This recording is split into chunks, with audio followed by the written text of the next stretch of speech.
मध्ये महाभारतम् अद्वैतामृतवर्षिणीं भगवतीम् अष्टादशाध्यायिनीम् अम्ब त्वामनुसन्दधामि भगवद्गीते भवद्वेषिणी यं ब्रह्मा वरुणेन्द्ररुद्रमरुतः स्तुन्वन्ति दिव्यैस्तवैः वेदैः साङ्गपदक्रमोपनिषदैः गायन्ति यं सामगाः ध्यानावस्थिततद्गतेन मनसा पश्यन्ति यं योगिनः यस्यान्तं न विदुःसुरासुरगणाः देवाय तस्मै नमः देवाय तस्मै नमः.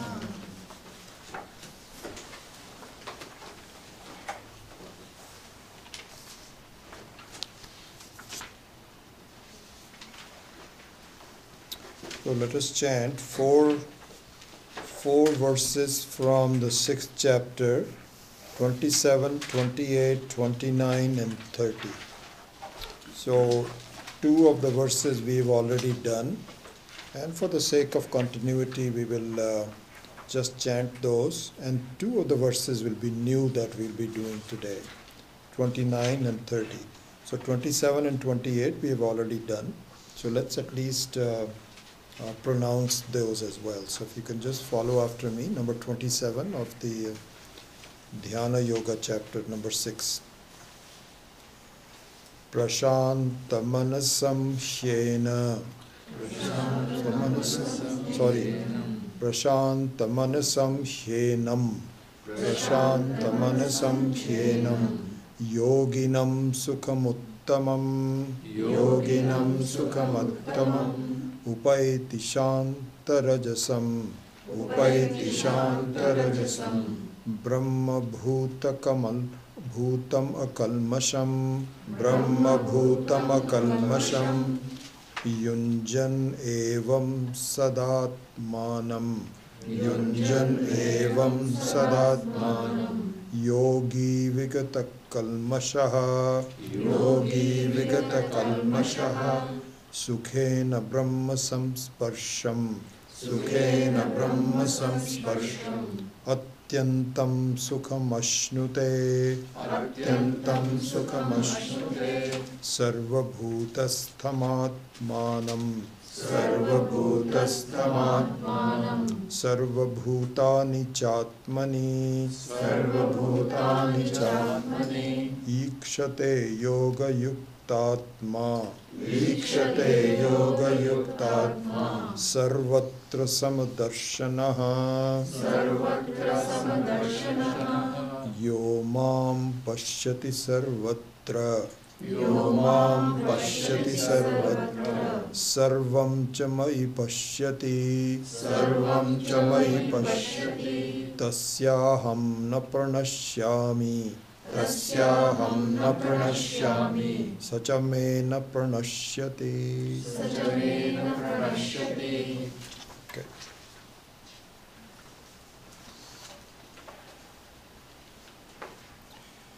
So the topic we are looking at, meditation in general, chapter 6 is on meditation. And this specific part of this chapter 6 that we are looking at is seeing the benefits of doing meditation.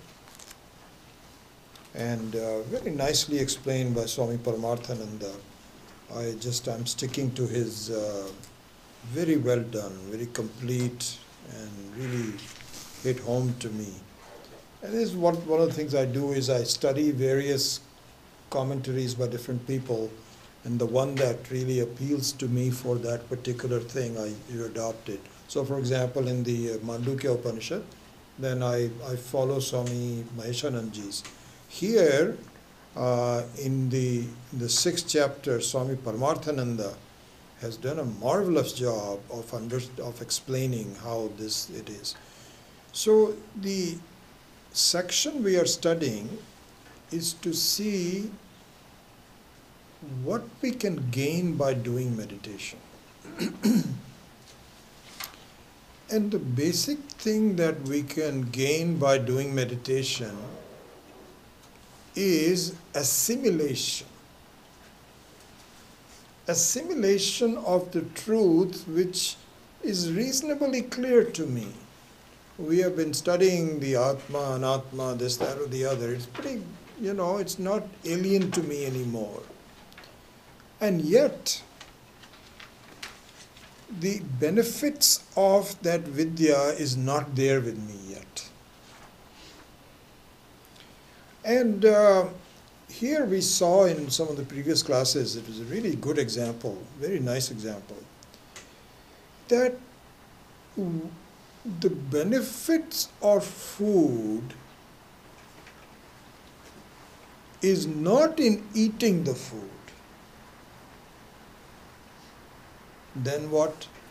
It is in processing the food and to be able to assimilate the food in my body.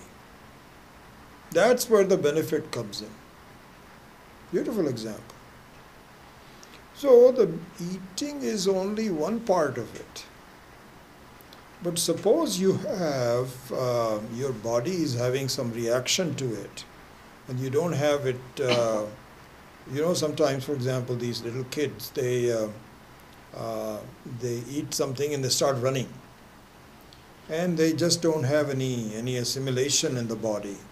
And they have some problems with it and so on. So really the assimilation is the main thing. And yes, you do have to start the assimilation by eating, but you don't finish it by eating. You do it by processing the food. Similarly is the situation with meditation. That yes, Shravanam and class knowledge is the start. But now you have to assimilate it. And you have to learn what is meant by assimilation. How do I assimilate it? That also has to be done. And so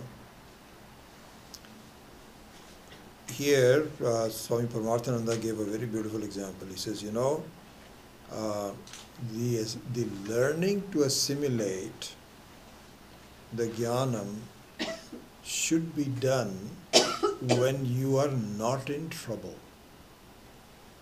when you are actually okay. Your health is okay, your mind is okay, there is no big problems. There may be some problems, but they are not life-threatening yet. This is the time to do it. And this is the time to assimilate it. Because when you are very, very sick or you are emotionally very troubled, assimilation becomes very difficult. Because at that time you're thinking of something else and it doesn't assimilate. He gave a beautiful example. He says, suppose you are saving money. You are working and you are putting your money away in a bank and so on and so forth. The reason is that if you are financially in trouble, you can invoke your savings from the bank. And so you saved in good times. You don't just save in bad times. When you're ready to retire, it's a bit too late to start saving at that point.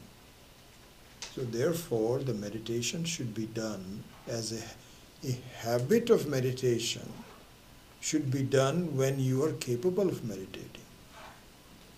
Because if you are in some kind of a crisis situation, meditation will be no help to you.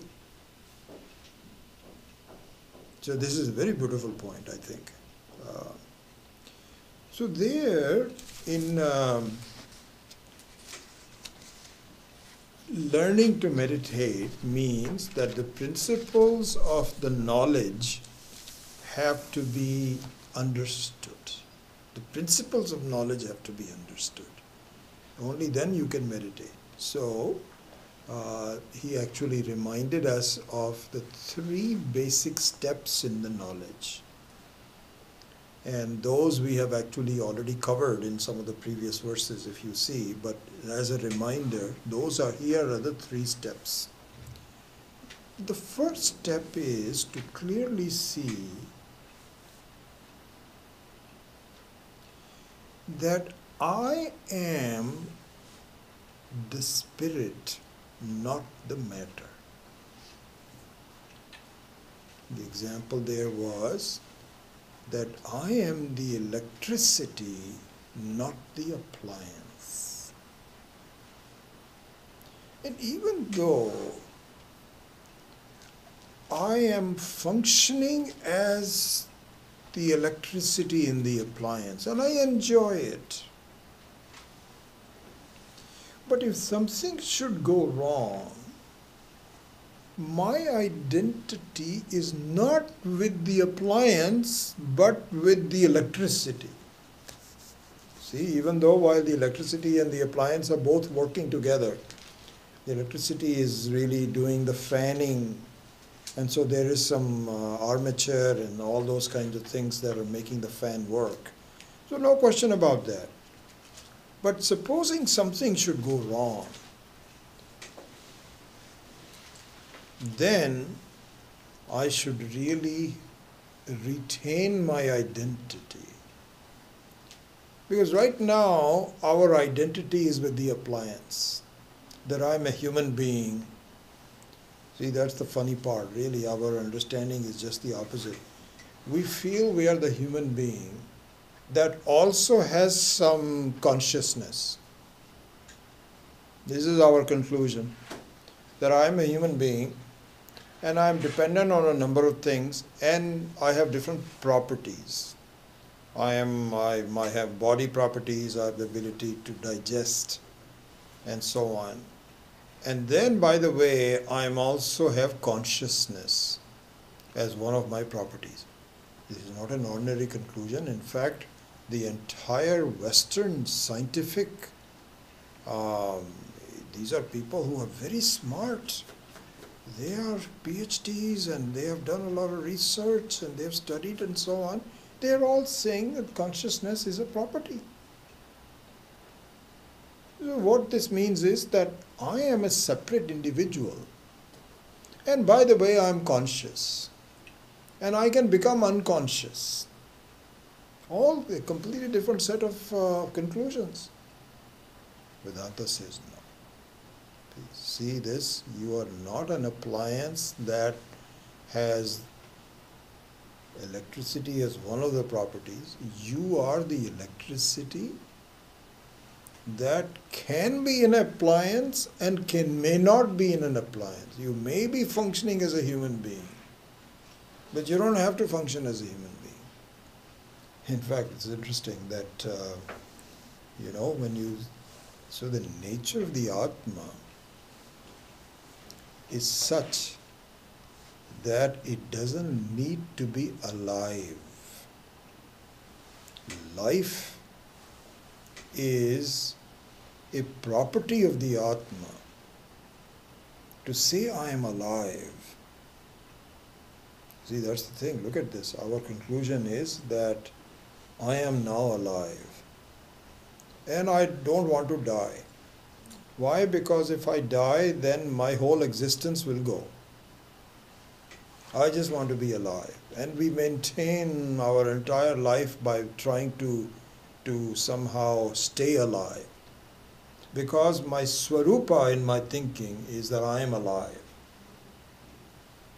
Whereas Vedanta says, listen, I'm very happy that you're alive. Good, enjoy it. But you should see that you are more than being alive. For being alive, you have prana. You need the prana. But really speaking, to be yourself, you don't need prana. You are an independent, conscious entity. You are the spirit. So going back to the 3 steps of the knowledge, the first step is Listen, look at this carefully. The first step is you simply examine yourself as an entity and think about the fact that you are the spirit behind the functioning of this appliance called the human being. So your identity, think about it and be convinced about it through logic and through teaching and so on, that you are the consciousness, you are a conscious entity that sometimes is functioning through a waking experience, sometimes through a dream experience, sometimes through a deep sleep experience, but you are the functioning or non-functioning, you are the spirit behind. So the first step of this analysis is to simply examine your individuality. Keep your laboratory for analysis should be your own individuality. And look at it yourself. This is number one. Then we go to step number two. The step number two is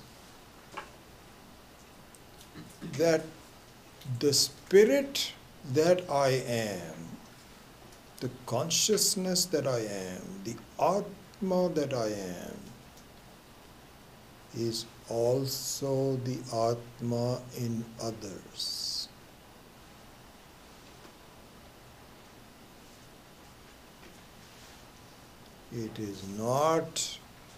It's not everybody has a separate Atma. Actually, this is what the Jainis say. The Jains, which do not accept our Vedas. So Jainism and Buddhism and so on, they are rejecting our Vedas, unfortunately. But if you talk to the Jainis, which I have from time to time, they feel that I am a separate Atma. You are a separate Atma, I am a separate Atma. That is not the Vedantic teaching. The Vedanta says that please see, first step is your own individuality, your own identity. The second step is that the same consciousness is inherent in all bodies. This has enormous implications. The way you look at others, the way you behave, the way you transact, there is a certain softness that comes in. Because, really speaking, the way we act in our life is me and mine, and not me and not mine. It has enormous implications. So when it comes to my children, I have a different way of looking at them. I'm very concerned about their health. When it comes to other children, then I'm not that concerned.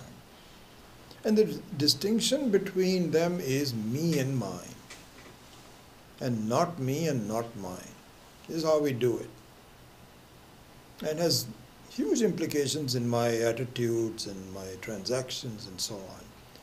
So, through Vedanta, if I'm able to see that really speaking, fundamentally, everyone is the same. Everyone is the same. And it's my Atma is not just my Atma, it is the Atma. It is Ishvara's Atma, it is Brahman.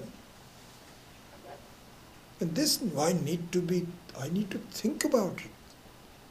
Because my conclusion is just the opposite. This is what is, there's a very famous statement in Vedanta which says, avicharita siddham dvaitam. This is what it says. Avicharita siddham dvaitam.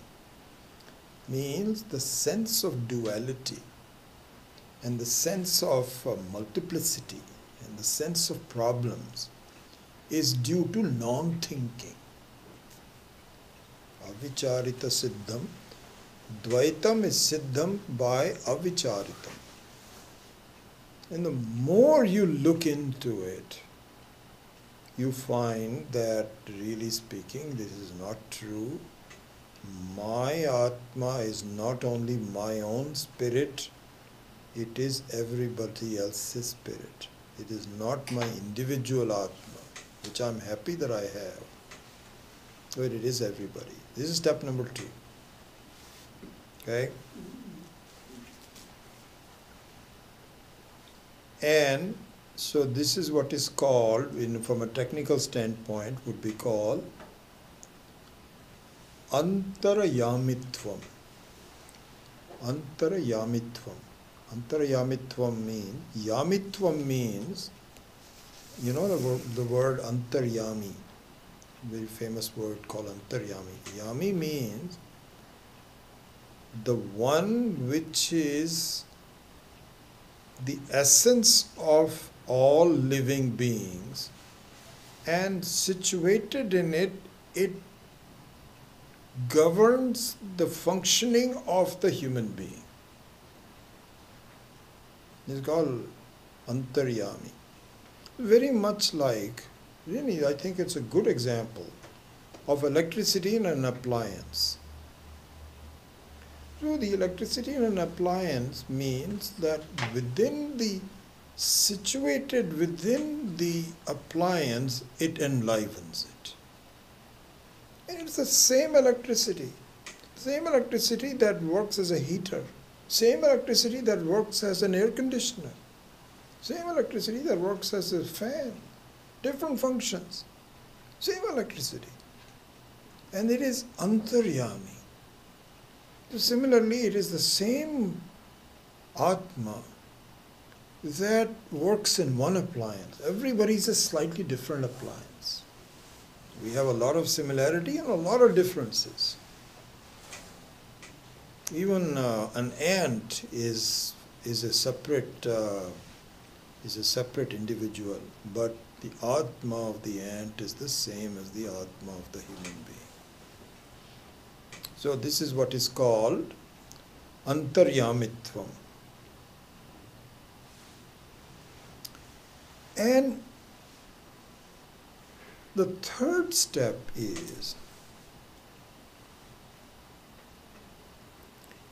that all things reside in the Atma, which is none other than myself.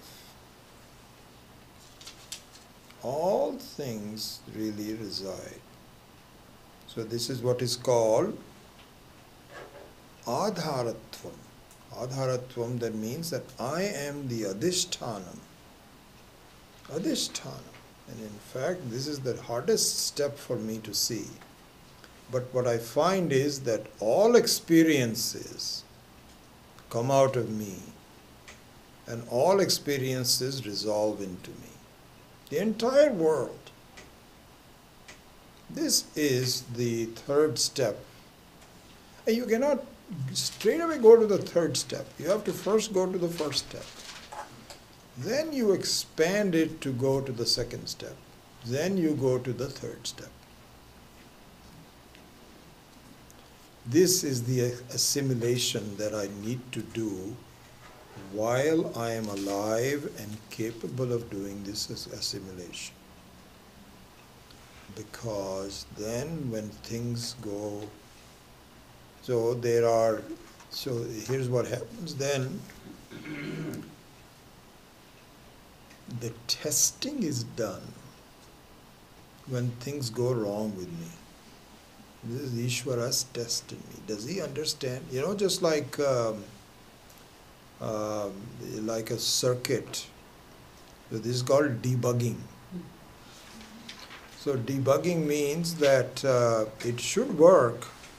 I remember when I was an engineer, we would never have the expectation that you design a circuit and it'll start working.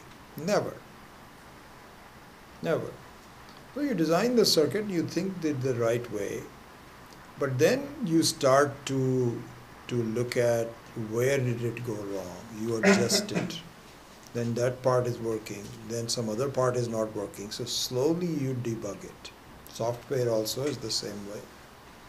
And so then you make it perfect.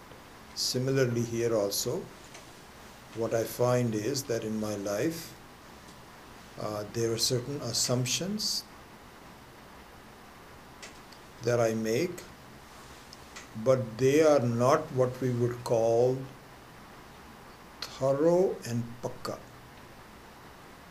Thorough and pakka, they are not there. There is a nyaya, there is a logic which is used that when someone is putting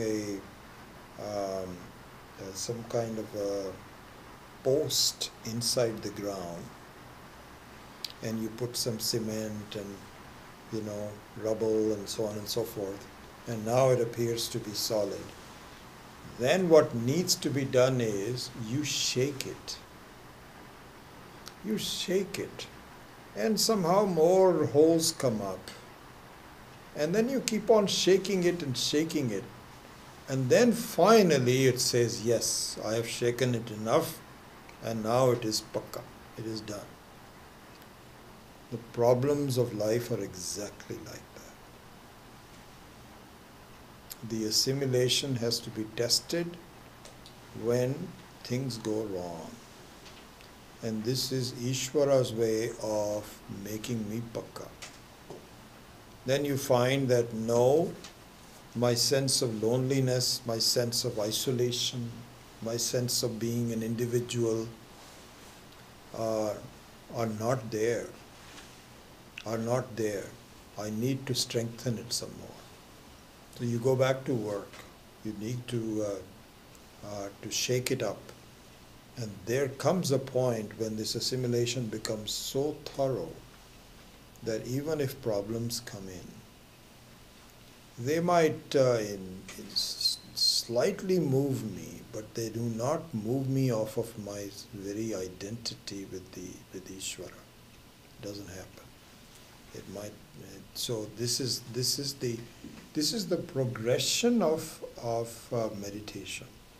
This is the progression of the understanding of the fruits of meditation. Very beautifully done.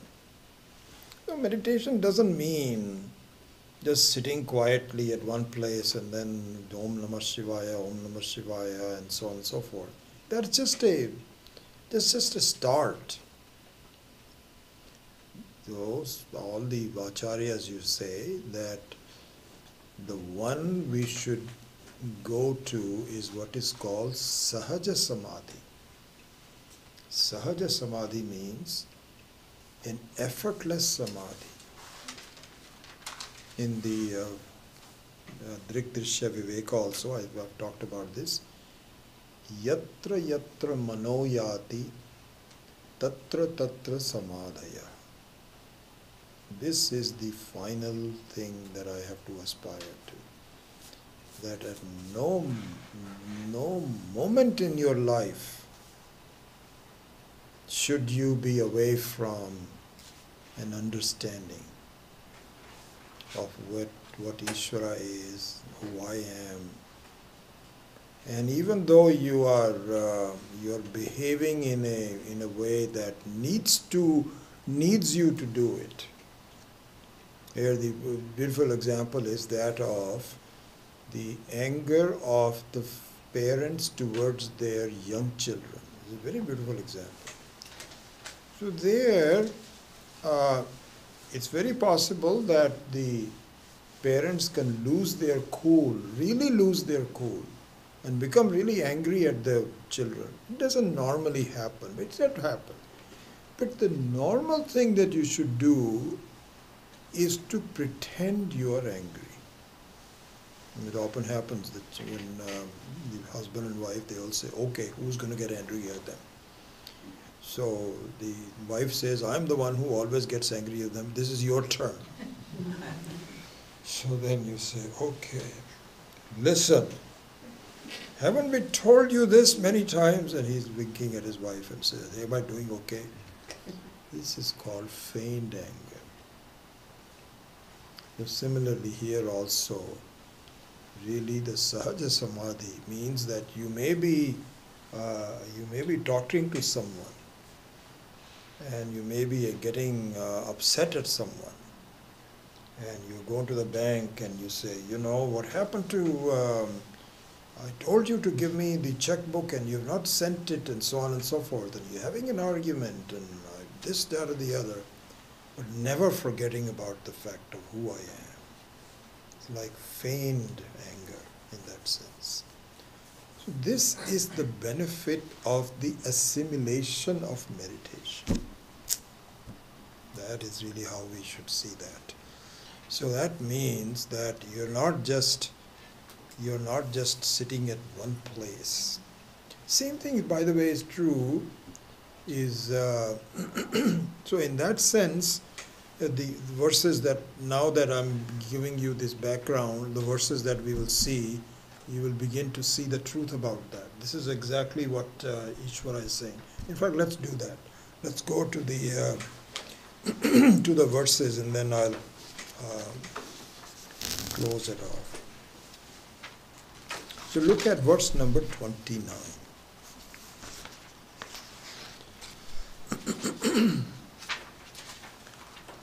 Sarvabhutastham atmanam sarvabhutani cha atmani. Sixth chapter, 29. Sarvabhutastham atmanam sarvabhutani cha atmani ikshate yoga yuktatma sarvatra samadarshana. So he says, yoga yuktatma. So yoga means a practice of discipline through meditation. And meditation, as you know very well by now, is not new knowledge, but the knowledge has been communicated in a classroom setting over a long period of time. But now you want to bring it so that it becomes fruitful for you. And in the beginning you might just do it in a kind of like a contrived fashion where you are sitting alone and just thinking about it early in the morning. But slowly it starts to percolate on the rest of the day. So that person, Sarvabhutastham Yoga Yuktatma. So here the word Atma means the mind, and not the Atma. So sometimes the same word is used in multiple references. So here, so it means Yoga Yuktatma means that one whose mind has been disciplined through a repeated practice of meditation. Ikshate means it perceives. Now the Atmanam refers to the real Atma, not the mind. Sarvabhutastham means that one which is resident in all the beings, and all the beings are resident in the Atma. In the very classical example that we take, that one space is also resident in all room spaces. And all rooms are actually situated in the space. The space is not situated in the room, even though it is. It's not as though the space is being enclosed. Nothing encloses space. In fact, all rooms in the whole creation are situated in the same space. So that's the meaning of the second one. Sarva Bhutani cha Atmani. And what that does is that he or she, the Yoga Yuktatma, begins to see Samadarshana, sameness everywhere. Sameness everywhere. Because right now we are focused on the ethnicity, the color of the skin, whether you're Indian, you're an American, you're an immigrant, this, that, or the other. You know, I think about this sometimes. But suppose you have,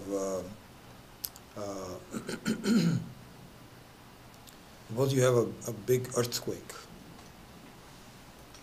And, you know, right now you have dogs and are different than human beings and so on. But in a fire, or a flood, or an earthquake, really you want all living beings to be protected. So there, your dog darshan goes away, and you want to make sure that everything, cats, dogs, whatever it is, whoever is living should be protected from it. This is what is called samadarshana. So you are really focusing more on the similarity rather than differences. So this is the jnani. So this is what we were saying, that really speaking, the knowledge has some stages, and once you become yoga yuktatma through meditation, then you begin to see something which is not obvious, which are the three stages where we talked about: individuality and multiplicity, and really seeing no multiplicity whatsoever. These are the three stages that you go through.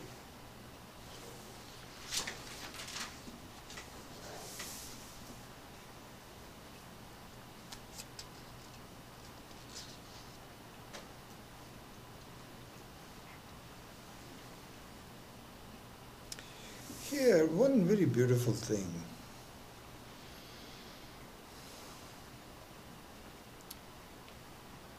So, it means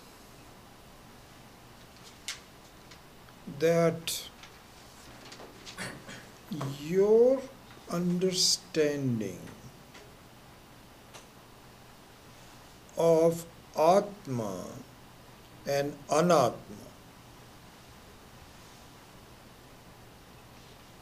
is very clear. So let's just follow this line of thinking. Okay. So what that means, again going back to the simile of the example of the appliance and the electricity.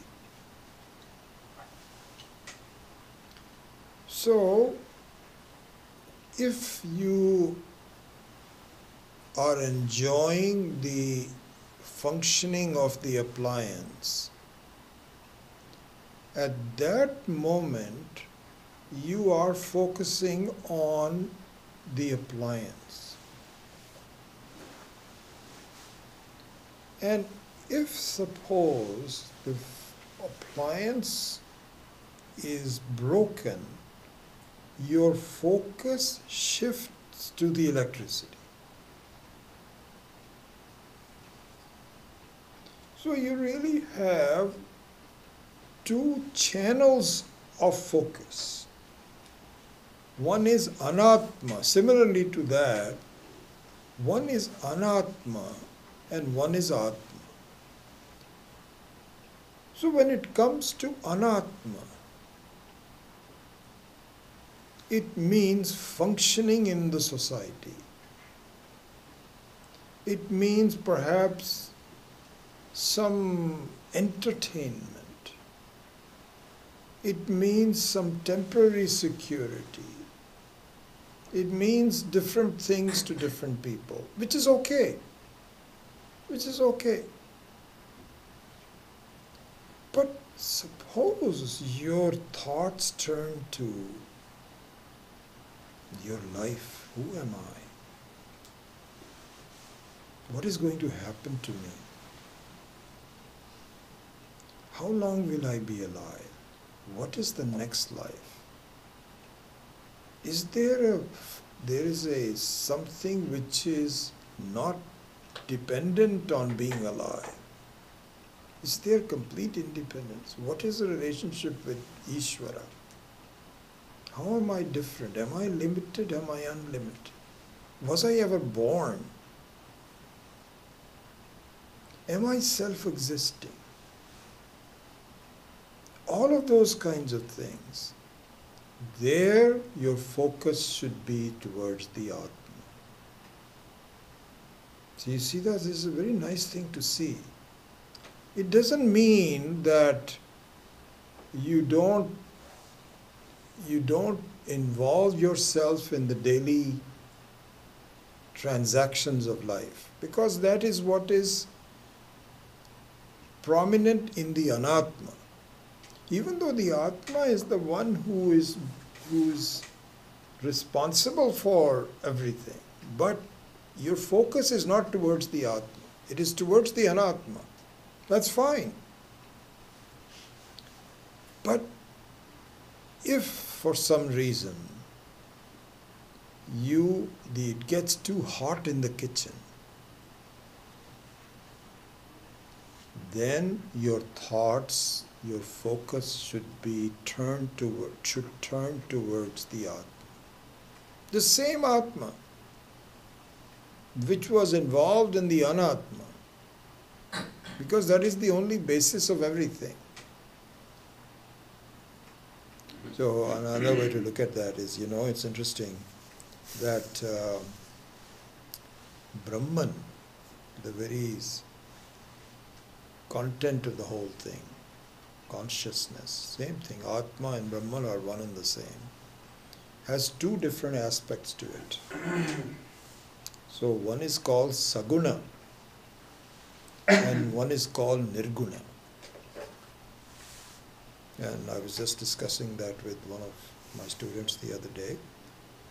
So, Saguna means that one that appears with some qualities. This is called Saguna. With qualities, and Nirguna means without any specific qualities.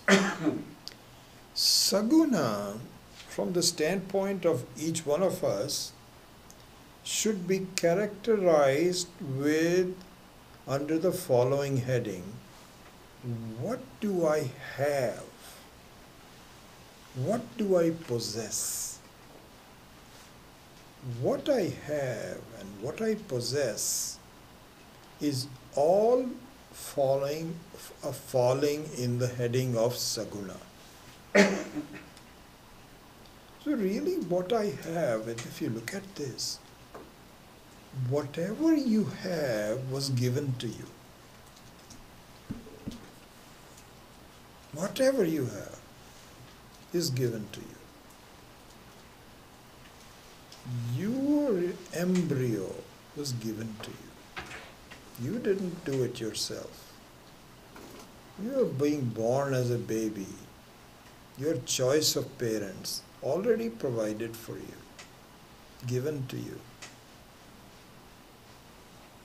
Your health, your longevity, given to you. Everything. So in other words, the entire set of things that you characterize as mine, my country, my body, my parents, my friends, is mine, is given to you.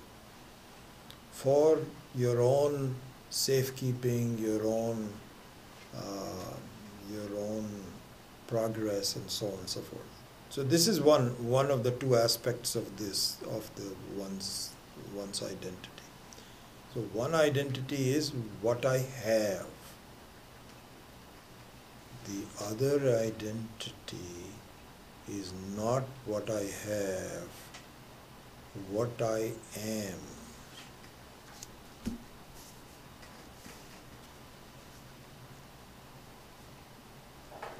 So what I am is Nirguna Brahman, and what I have is Saguna Brahman.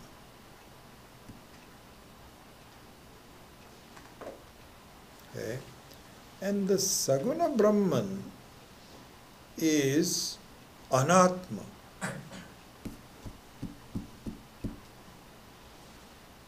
Nirguna Brahman is Atma.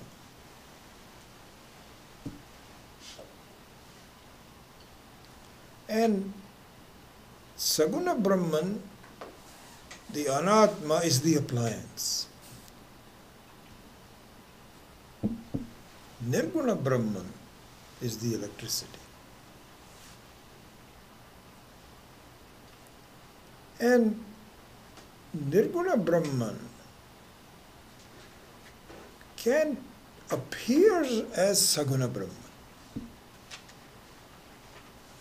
The electricity can appear as a functioning appliance. And if your focus is on air-conditioned, cooling, fine, no problems. But in cases of crises, problems where the appliance is failing, it's not functioning, whatever, your focus should be on what you are, not what you have.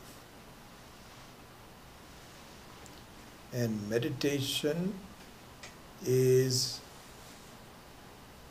the process where you are not shocked by it. That functioning appliances can fail to function. You should be ready for it. And so for finding complete security, nothing outside will give you security. You are the most secure person there is in the whole creation. But you just don't realize it. You don't need anything. You are independent. Nirguna Brahma. So this is another aspect of the progression of understanding the benefits of meditation.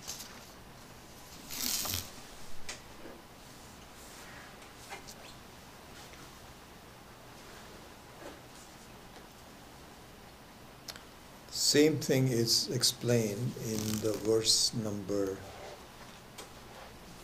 30,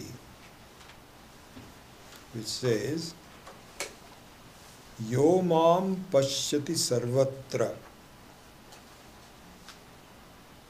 sarvacha mai pashyati tasya aham na pranashyami sacha me na pranashyati.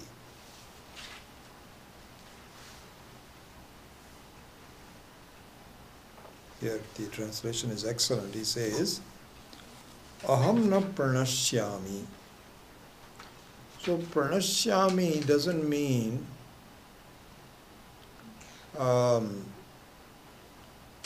mean destruction here. It means that I am not invisible. I am not lost. See, there is Brahman is never is not the Atma, the consciousness can never be destroyed. Never. Na jayate mriyate va kadachit. Not possible for it, because it's not made up of something that can disintegrate. But what can happen is that you are oblivious of it. That's what the law says. This is a pranashyami. So even in the Laukika, the space can never be destroyed. Never destroyed. But it is possible that you misuse it. That's possible. In fact, they say, the Shastra says, that even space disappears in one's condition, which is deep sleep. In deep sleep, even space disappears. You're not feeling, in all the other ones, and throughout your other experiences, the space is an ingredient. You are aware of it. In deep sleep, it even disappears. But in deep sleep, consciousness never disappears. So consciousness, this is why they say in the Taittiriya Upanishad that from the Atma space is born. Space is born. And from space then it gets more solid and so on, all the way up to the Prithvi. So, even space is not really permanent in that sense. But the one thing which is totally permanent, because it is not made up of something. Because the space also depends on your mind. The concept of space depends on your mind. But the Atma does not depend on the mind. The mind depends on the Atma. So pranashyami means not that I can be destroyed, but you don't think of me. So he says, however, yo mam pashyati sarvatra. By this repeated use of meditation, once you see that I am indestructible in all, tasya aham na pranishyami, sachamena pranashyati. In fact, there is a verse that is there which says, Maham Brahma Nirakarot, Mama Brahma Nirakarot. What is it? Apyayantu mama angani, vak pranas chakshu pratamendhyani, sarvam brahma pinishadam maupanishadam, maham brahma nirakuryam, mama brahma nirakarot, anirakaranamastu anirakaranam me astu, tadatmani niruteya upanishatsu dharma, te mai santu. That's the verse. Mama Brahma Nirakarot means, Swami Dayanandaji had explained this so well. He says, it's not as though you are the Brahman. So how can you get away from yourself? No. All that is meant is, you do get away from yourself because you don't appreciate it. You don't focus on it, you do not understand it, therefore it is as though not there for you. So this prayer is that may Brahman also not reject me. It cannot reject you. Or may I not reject Brahman. Both ways. And so that's the meaning of this verse. And here, I think I've mentioned this before, but I would like to do this again. This is one of my favorite stages of my own development. And that is that for a number of years, number of stages, number of places, your idea is that I am just a small person. I cannot aspire to be big. That's too much. I cannot do that. And for a number of initial stages, this is the thinking. Because you put yourself down, that I am not really, I'm not. But the fact of the matter is, it should be the other way around.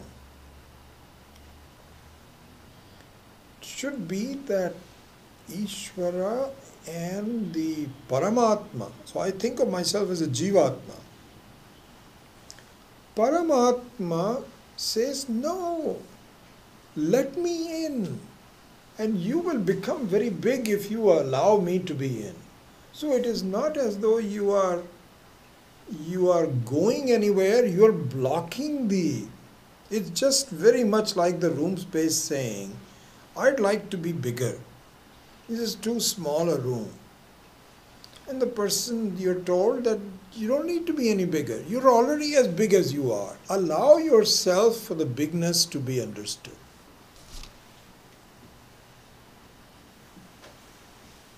This story was, I think in one of the classes I gave, this is a very beautiful story about Ramayana, about Hanuman. I think in one of the classes I had given this example, so let me repeat that. So it appears that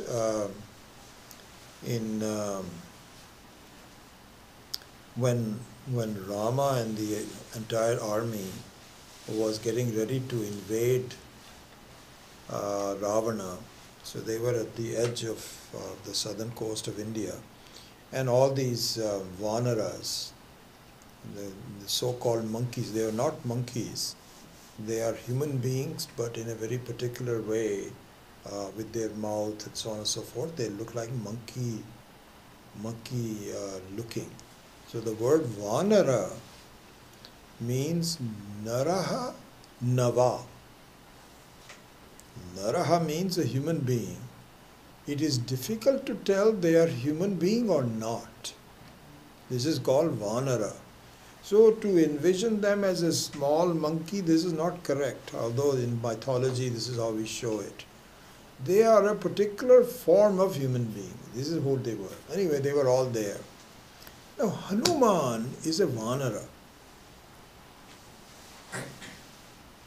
And he is called Pavanaputra. So he is the son of the wind god. So his genealogy is very, very huge. He is the very son of wind, and therefore he can go anywhere like the wind. But he was given a shrapa, and the shrapa was, you cannot visualize how powerful you are until somebody invokes it to you. This was the shrapa. So he was a very powerful person, but he was just sitting there and they were all discussing it. You know the very famous incident that everybody was devoted to Rama, and they had these squirrels. They said, we can help you. We can take grains of sand and start to put into this bridge and so on. And all the Vanaras were also working. Hanuman was sitting quietly, not really volunteering anything. So one of the Vanaras went to Hanuman and said, wait a second, do you know who you are? You are not even an ordinary Vanara. You are the son of the wind. And this was the invocation of his strength. And with this strength, he became his reality. And he said, oh my God. So he went up to Rama and says, here's what I will do. I do not have to travel from here to Lanka by taking any steps. I'm just going to fly there like a wind. I can take a giant leap. This is how powerful I am. Because my father is the wind itself. And with his help, I can just do it. And he says, then all I need to do is, I'm going to put my tail on fire, fly over to Lanka, and I'm going to put fire all over Lanka. And so while everybody is doing that, I'm going to find Sita. Rama said, do it. Wonderful. Good plan. This is the story. This is the story. Here is the implication for us. We as human beings are like a Vanara, like Hanuman. not aware of our power. We look like we are just ordinary human beings, very limited, get hungry every 4 hours. This is my reality. And Ishvara says, no. Do you know who you are? You are free from all limitations. You are the total space. You are not just the room space. Until that invocation is given to me very clearly, I continue to cling on to this limited sense of who I am. And then I can become free. It's a very beautiful story from Ramayana that applies to us. And until then, what happens is that I look upon Ishvara as a limited being. I go to temples as though that's where Ishvara is, when in fact it is everywhere. And it is my own drishti that keeps me from understanding that every nook and corner of that is the creation of Ishvara. I am the very creation of Ishvara. There is no place it is not there. And so, if that happens, I am not lost on you. This is what Lord Krishna is saying. Yo mam pashyati sarvatra sarvachamai pashyati tasya aham na pranashyami nacha me na pravyashyati. I never leave that person, and that person never leaves me. And why? Because your vision of Atma is very clear that you are the spirit behind all of the manifestations as an appliance. And see that Atma, that spirit, is timeless. I am, I know. Satyam Jnanam Anantam, Satchidananda.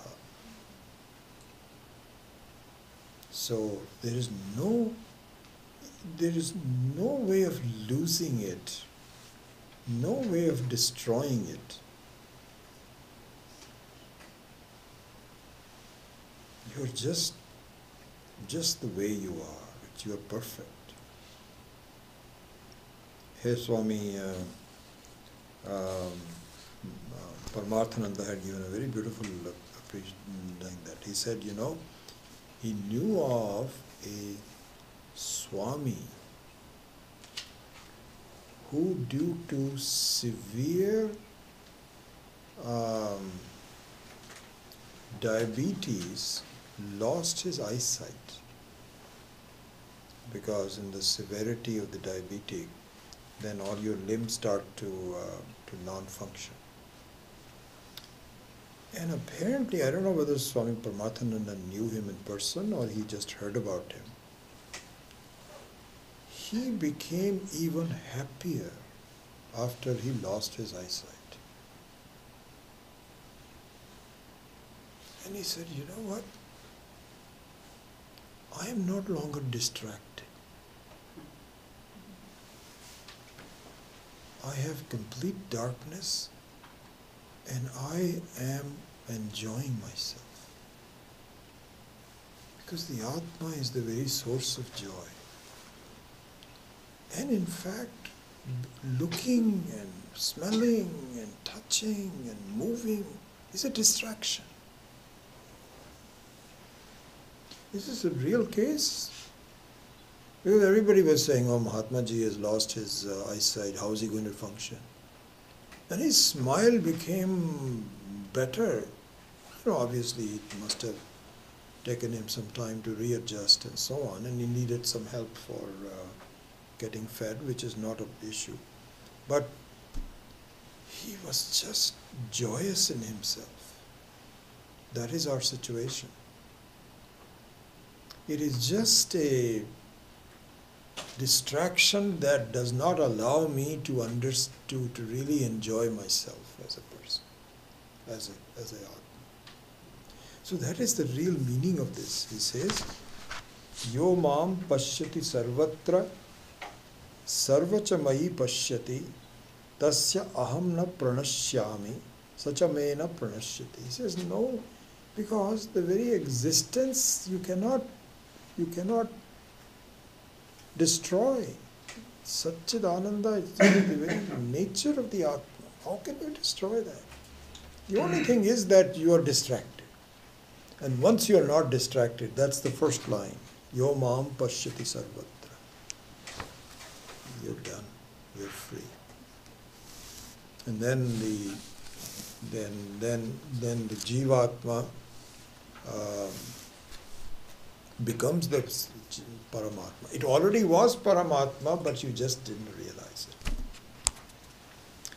So I would stop at this point. That is the very sense of these verses.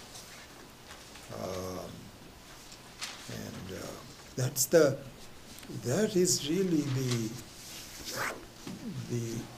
the reason for doing meditation. That is the phalam, that is the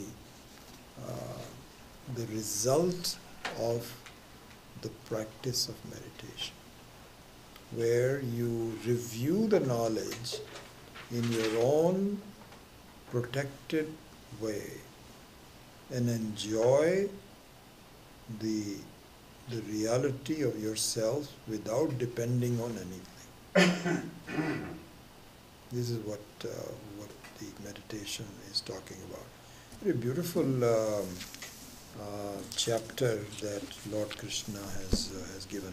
And this chapter, by the way, the 6th chapter, is the last one in the first 6th chapter, which has to do with the individual human being. The 2nd chapter has to do with Ishvara and your bhakti towards Ishvara. That will be number 7 through 12. And the 13th through 18th is to clarify the identity between Tvampada, which is the first 6, and Tatpada, which is the second 6. So the meditation is the final chapter of the Tvampada. So it talks about the individual, the nature of it, and the practice of meditation, so that in this life itself you gain the fruits of it. Very beautifully done, really nice. And the way Swami Paramarthananda has really brought out all of the relevant points. I'm enjoying it very much. So with that, I'll close the class and see if you have any questions. Om Asato Ma Satgamaya Tamaso Ma Jyotirgamaya Mrityor Ma Amritam Gamaya Om Purnamadav Purnamidam Purnat Purnamudachyate Purnasya Purnamadaya Purnameva Vashishyate. Om Shanti Shanti Shanti. Hari Om Shri Gurubhyo Namaha. Hari Om.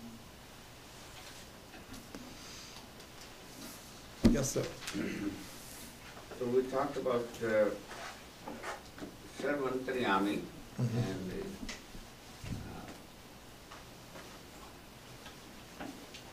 so when a human being is alive, Yeah. is that more of a, his Atma is same as any other Atma. Right. But when a human being is dead, Atma flies away. No, Atma doesn't fly away. Anyway, go ahead and finish your... Yeah. Anyway, my understanding is, so Atma leaves the body. And so what I want to know is, once the Atma leaves the body, is this Nirgun Brahma or not Brahma at all, or Sagun Brahma? So, The question, Jugal's question is that when there is death of the body, then what is the nature of the Atma at that point? Is it Nirguna, Saguna, or something? So, the Atma, of course, being independent of any dependencies, including time and space, is not possible for it to disappear. It's always the same. So the only thing that does happen in the death of individual is that the expression of the Atma in the body-mind complex is severed. So the Atma remains the same, but the expression is no longer there. Okay? So therefore, the individual has not yet understood that he or she is the Nirguna Brahman. He hasn't understood it yet. So, between taking up another, and so the ajnanam, the ignorance of the self, is still there. Self has not disappeared, but the ignorance is also there. So probably the best way to understand it and visualize death in the Vedantic way is to look at deep sleep. Quite frankly, that's exactly what happens. The only difference between deep sleep and death is that in deep sleep, so the experience of death is identical to the experience of deep sleep.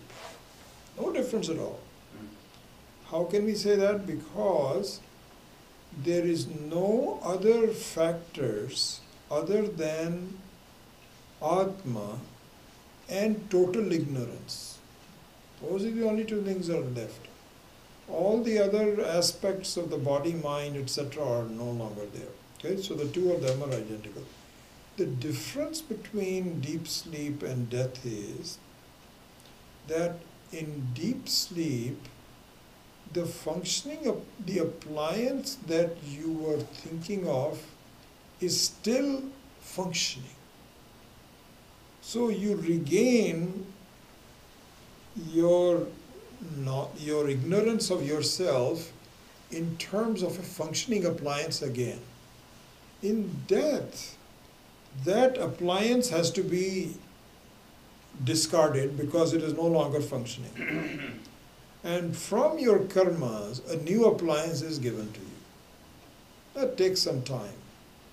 We don't know what the rules are, how long you will be there. It can be instantaneous. They say that, the Shastra also says, he says, don't go into the details of how that happens, because it doesn't help you one way or the other. It is Ishvara's own way.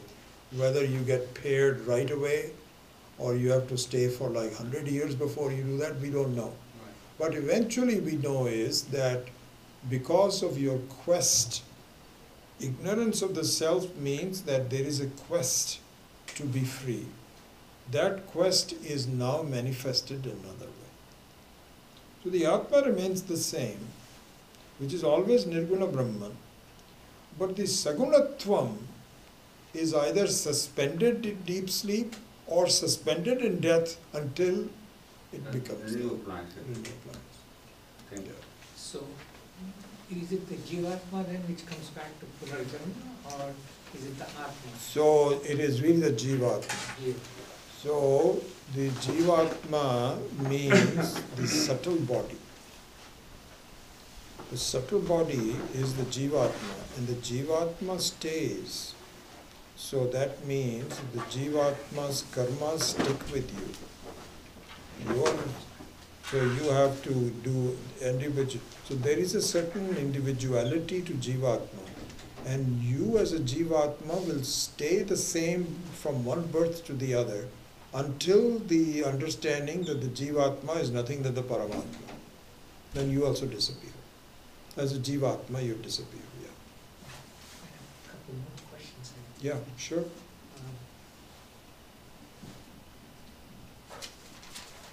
You said, in one place you said experience. My experience is the same, because Atma is same in everybody. Correct. My experience also is the experience of another Atma.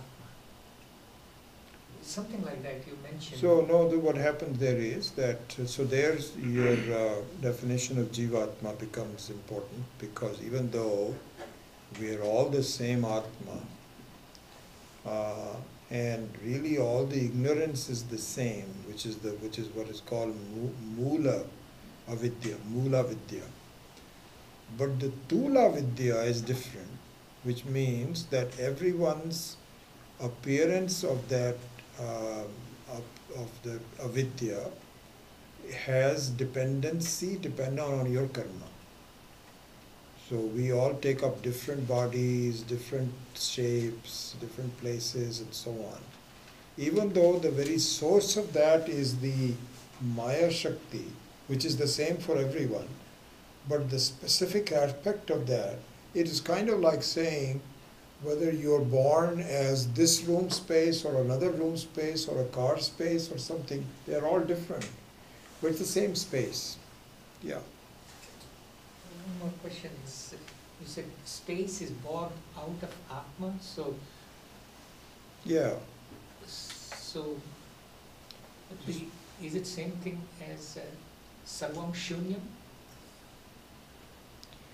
No, I don't know what Sarvam Shunyam means. In one of the classes you mentioned, it's probably the Buddhist one.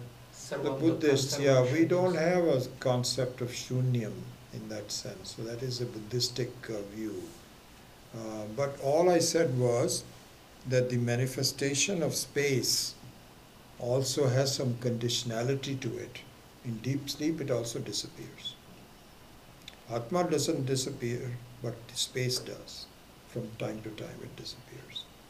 But other than that, it is the most prevalent manifestation of Atma, because all manifestation begins with space.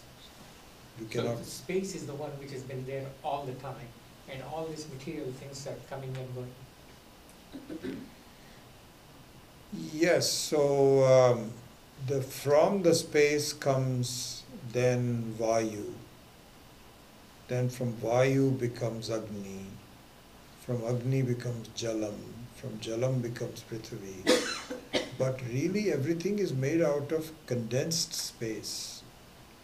That was not clear to me in the beginning, but the more I studied it, and certainly the Einstein principles and so on.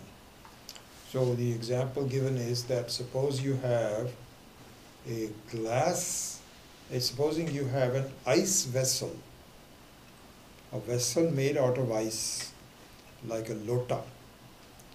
Now, the lota itself, the ice lota, is born out of water, but in turn it looks solid and it can hold some more water. But the genesis is nothing but water itself. So similarly, even though things are solid, they are solidified space, because space also has some molecules. We don't see it, but it is there. So all of the strong forces of nature, weak forces, and so magnetism, they are only there only because of some molecules. And so yes, and then when those molecules are solidified, then they become as walls and people and so on and so forth. Shilpa, I have a question on Yeah. that. She was talking about assimilation. Assimilation becomes difficult due to emotional turmoil. Yes. So should meditation curb the emotional issues? No, So what I would say that is that it won't be as effective as it would be if you had practiced it before the emotional issues came up, but it would still be helpful. So meditation will be more difficult, not as pervasive, because you're doing it in the middle of, it's kind of like, when if you have not saved enough in the bank ahead of time and you have a financial crisis, you can still work during the financial crisis, but your rate of saving will not help you as much as it would have. So in that manner, I would say that meditation is still helpful. One should do that, but do not expect it to be as effective as it would have been if you had been doing it all along. That would be my answer. Could it be saying something like your emotional baggage will be less? Certainly would be less. It's counteracting, because emotions means that your mind is haywire.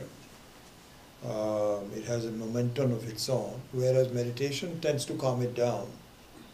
But so there'll be a struggle between them. But your ability to completely quieten your mind down and become yourself will be limited because of your lack of doing meditation ahead of time. Yeah. Okay? Yeah. Did we hear